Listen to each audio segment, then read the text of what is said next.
Well, all right. Welcome back to As It Should Be. Paul Bertolino here, and I have with me Crystal Durant and Tommy Von Voigt, and we're going to continue our Singles of the Year series, right? So we've already done 1954, and now we're going to do 1955, and there's going to be some growing pains. We're going to be figuring certain things out. There are going to be certain aspects of this that we probably won't have well-oiled and going strongly until like 1975. We'll see how it works out. But I don't know. We'll see. One thing's for sure, I do know that I get to go first this time. Yeah. How do you like them apples? Yeah. Woo!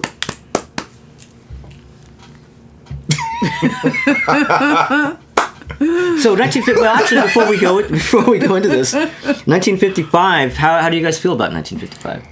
1955 is starting to feel a little bit more like the 50s.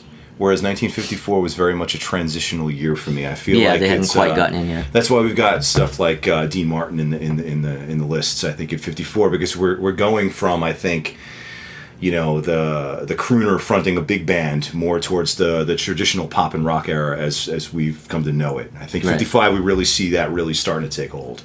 Right. Yeah, it's like a sea change. Yeah. Yeah. Well, did you have any trouble feeling the spaces in that one? Not as badly as 54. 54 was a little bit more of a challenge. Yeah, all right.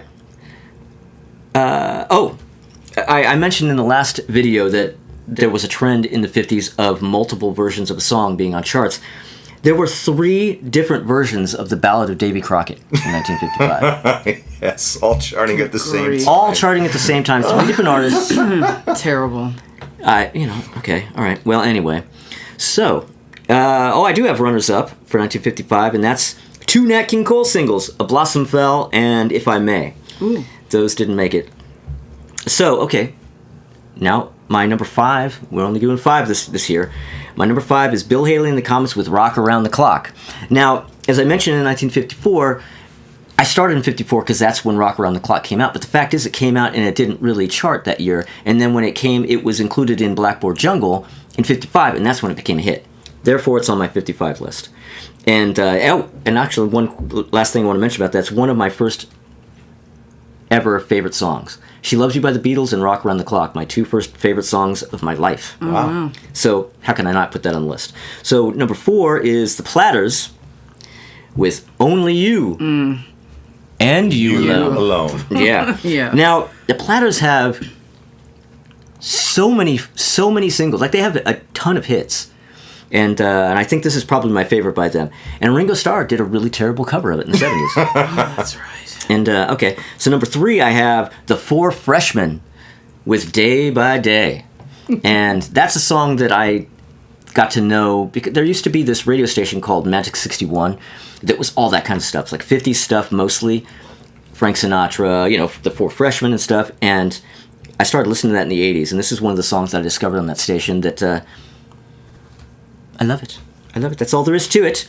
So number 2... Ain't That a Shame by Fats Domino.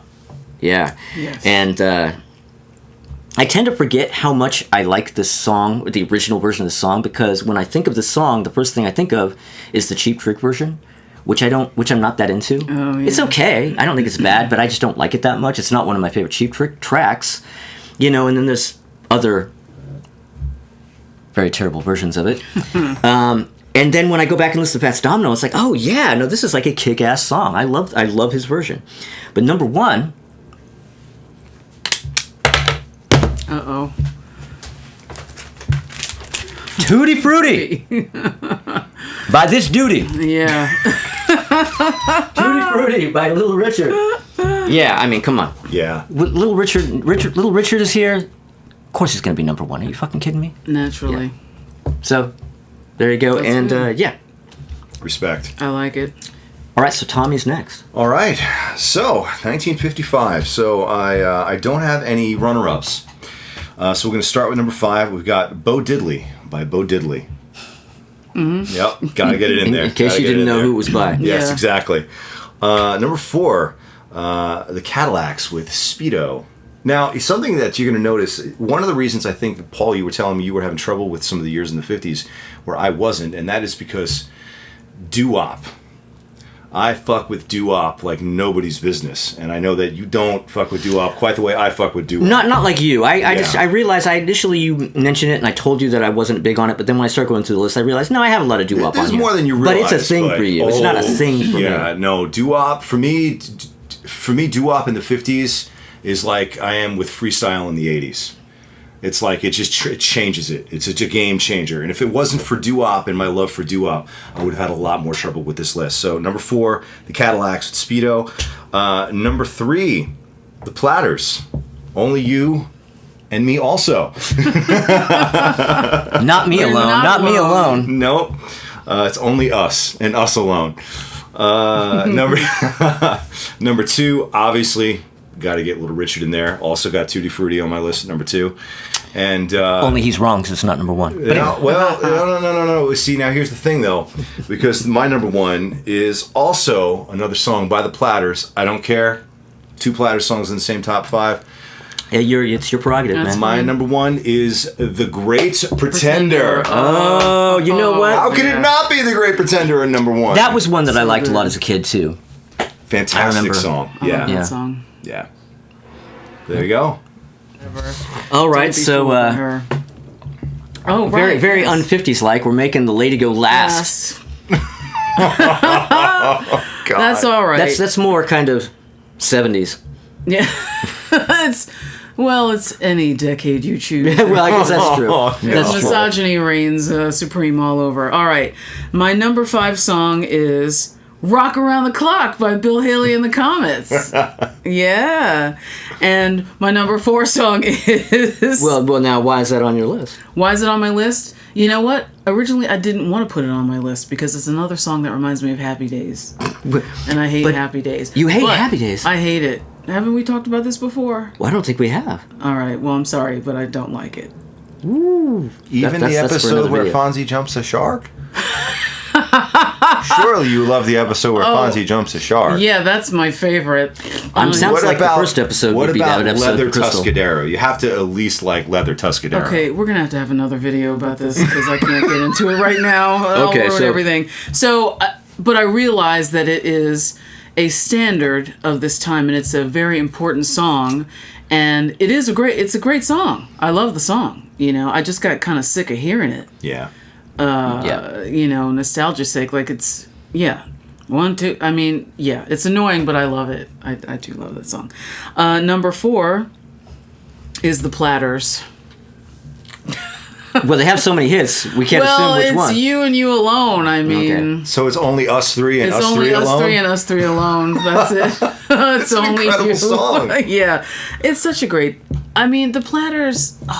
It's magic. Their harmonies. I mean, wow. They just. Oh, I love them. Well, they also just had so many great songs because there's a lot of groups like that. They were great singers, but they didn't have like the 800 catalog great that these guys songs. have. Yeah. Yeah, it's really, I think it's a shame that they didn't go deeper into the 60s with more hits because they could have easily. And it just kind of dried up by the early 60s, which is a shame. Damn Beatles. Because they couldn't. Well, the Well, I Beatles. mean, even setting aside that, like, they should have at least had chart success up to, like, 63 when everything changed. And yet they didn't. But they I kind of don't know didn't. why. But- They were, yeah. I think the times changed so hard that they Yeah. just couldn't. Those hardcore groups like that just couldn't. Vocal groups were just... Nobody was they like, were I'm out, sick of that, you know, aside from the Beatles or whatever. All right, my number 3 is I Hear You Knockin' by Smiley Lewis, which has been covered 8,000 Yes, times. yes. And all of them suck. The original is the best, by far. Just look it up and listen to it because it's so great. My number 2 is A Blossom Fell by Nat King Cole. Oh, one of my runners up. Yes, I love that song. It's so I mean, it's so well written, and it's such a, like, it's a very 50s thing for a title of a song. A blossom fell and I'm in love, or you know what I mean? Like, nostalgia is good. And my number 1 is Maybelline by Chuck Berry. Oh. Yeah. And even though I have annoying memories of that song, I still love it. It's so good. And it's so simple. It's like a love me do kind of thing. You know, Maybelline, why don't you be true? Maybelline, why don't you blah, blah. It is one of his simpler songs. His songs are usually simple. lyrically more substantial than that one. Yeah. I mean, it's no my ding-a-ling, but Well, this is true. If you want to talk about complicated lyrics, that complicated really lyrics. more cerebral lyrics. that's one of the most ridiculous songs ever. Oh God, which I really loved when 1972 when I was 3. So Man, I remember the first time my cousin played it, and I just picked up the needle and walked out of the room. I can't listen to this. Dingling. Terrible. Ugh. Yeah. Now it's time for probably everyone's soon-to-be favorite part of these episodes. Yes, yeah. The bad. Yes, yeah. Well, now it's time that we discuss the song that we hate the most. We each have our least favorite songs of the year, and well, I guess I'm going to stat because I started the first one. And I have runners-up. See, everything immediately like ramps up. It's 54. I didn't really have anything that was that bad, but 55. Yeah. 55 is a journey. 55 is a journey. Now, when I first started to go make my list, or to put down a song that I hated, the first thing I put down was Nick Noble with "The Bible Tells Me So," as written by Dale Evans. Oh man! But then I'm going through the charts and stuff, and then I run across Pat Boone doing "Ain't That a Shame." And I'm like, oh, stop the presses! Stop the presses! Pat Boone is so getting this honor. Yeah. Right. And I mean, we don't even need to go into Pat Boone. Fuck Pat Boone. But anyway, but I'm going through the charts more, and then I discover the Cowboy Church Sunday School doing "Open Up Your Heart and Let the Sun Shine In." Oh. Now, The Hooja, what's it? "Open Up Your Heart and Let the the Cowboy Church Sunday School." Now, you remember when Pebbles and Bam Bam sang "Open Up Your"? I always thought that was written for the Flintstones. I didn't know that existed elsewhere. Look at Tommy, he's like, ding! Wait, that's the song? Yeah. That's the fucking That's the song. And it's kids singing it. It's terrible. Yeah. It's so terrible, and I thought, oh, that is so the song. But you know what? I found one that's even worse, and this is the song. "Oh, Susanna," as performed by the Singing Dogs. Everybody knows the dogs barking Jingle Bells. Well, the dogs fucking barked "Oh, Susanna" too, and it's even worse. If you can imagine, it's even worse than the dogs barking Jingle Bells. Oh. Yeah. Well, that's because "Oh, Susanna" sucks. Well, "Oh, Susanna" sucks anyway, I but the listen dogs to Jingle barking Bells 24/7 before I listen to "Oh, Susanna." But, wow, that's terrible. And it's so much. It's like a mess. You listen to it, I'm like going, I can barely tell it's even "Oh, Susanna." Oh my God. Really? That's how bad it is? It's terrible. That's I mean, It's a mess. that's incredible. And but it was a single on the fucking charts.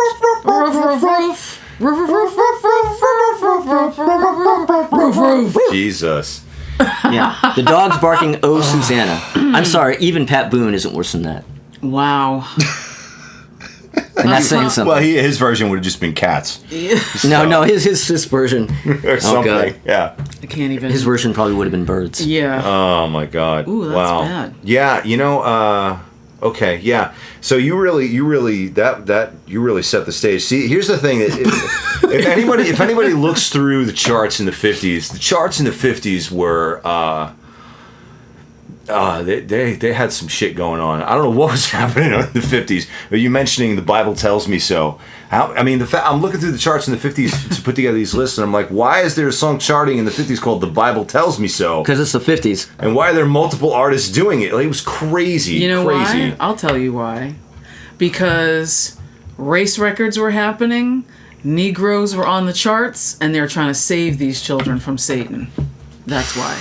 50s. Because it was a 50s, huge yo. resurgence of all that stuff in the latter 50s until it got completely squashed by the Beatles Yeah. and the Stones and the Who and the Kinks and everybody else. Well, Like, it does just pop up more as we go tried really later hard. into the decade, later into the 50s, and there's going to be some other examples of that I'm going to mention. Yeah. But yeah, so following following your footsteps here, my worst of the year, Mitch Miller, The Yellow Rose of Texas. Oh, So yeah. I have a statement prepared. Okay. It would not be Tommy Line would- Wood. well, Let's yeah. just call it the Tommy Treatise from So now the Tommy on. Treatise for Tommy the Treatise. Yellow Rose of Texas by Mitch Miller. So I wrote, this song dates back to just before the Civil War, it turns out. The original lyrics are terribly racist, and it was, of course, popular with Confederate troops. It's a weird sing-along military march that serves as a great example of how insane the charts were at the time. At one point in 1955, there are 3 different versions, all in the top 10. Oh. 1955. You're drunk. Go home. Just saying. Just saying. Yellow Rose of Texas, gotta go. Sorry. Yeah, Yellow Rose of Texas is like Oh Susanna. That pretty much, it's on par. as a It's- march. It's that kind of insanity, yeah. Yeah, So, over to you. I get it. My most hated song of 1955, as I think Paul said earlier, there were 3 different versions of it. The Ballad of Davy Crockett. And I'm not even, I couldn't even write bad. down what version was the worst. It didn't even matter. It didn't matter because It's the the song song. just sucks so bad. The Ballad of Davy Crockett? Who gives a fuck? But then it's like, oh, that's right, the stupid TV show was on. The TV show. But yeah, but like you said, the song's bad enough, but why are there 3 different artists versions. on the charts Yeah. doing it? Because I- people loved it. You, Crystal, People, I think can't you're right. They were explain. really putting a concerted effort Yes. into just whitewashing the airwaves. Conservatism. Oh, yeah. Conservatism. Did I say that right? Yeah. Yeah. It's, that's all. Yeah. Pat Boone wasn't born. They they They manufactured. they made him in a little, in a lab somewhere, and they like, oh shit, Little Richard's here. Oh fuck, okay, bring him out, bring him Pat Boone. out. Yeah. Did you watch that video of Tutti Frutti? I didn't watch the video, no. Okay, so sidebar. Get on your YouTube after you watch this and type in Pat Boone Tutti Frutti. You're in for a wild ride. Well, yeah, except I don't think wild or ride really apply. But you're in. You're in for something. You're in for something bad. Yeah, you're in for something, that's for Really sure. terrible. It's just, and you gotta, it's just so bad. Because it's not just him singing it that's terrible. It's what he's doing while he's his singing move, it. yeah. Right, His Yeah. moves. No, it's like he's trying to. She was describing it to me. I haven't seen it, but you were Yeah. describing it like he's doing these. It's so bad. He's just trying so hard to be so hip Yeah, and with I've it. seen it. No swing, like the whitest white man on the planet next to Perry Como, with 0 swing, singing this swinging song, and it's just, if an oxymoron was a human being, It would be Pat it Boone. would be Or Pat a Boone moron. doing that. Yeah, yeah, just moron. Just a moron. Well, all right, so that's our 1955 lists. And I failed to do an outro for the last video. I'm sure you guys all missed it, but thank you everybody for watching the videos. Everybody, thank you for subscribing. If you haven't subscribed, subscribe. And if you subscribe, click the little bell for notifications, and like and comment, and let us know what your favorite songs from 55. Let us know what your least favorite song of 55. Let us know how you feel about the dogs barking "Oh Susanna," Yeah. right? Or Davy Crockett. Or the Yellow Rose of Texas. Yeah, which version of Yellow Rose of Texas is your favorite? First right? person that defends Yellow Rose of Texas gets blocked. You heard it here. You heard him. He said what he said. He said what he says, and he means it. All right. Ooh wee. All right. Well, we'll see you next time. We'll see you in 1956. That's right.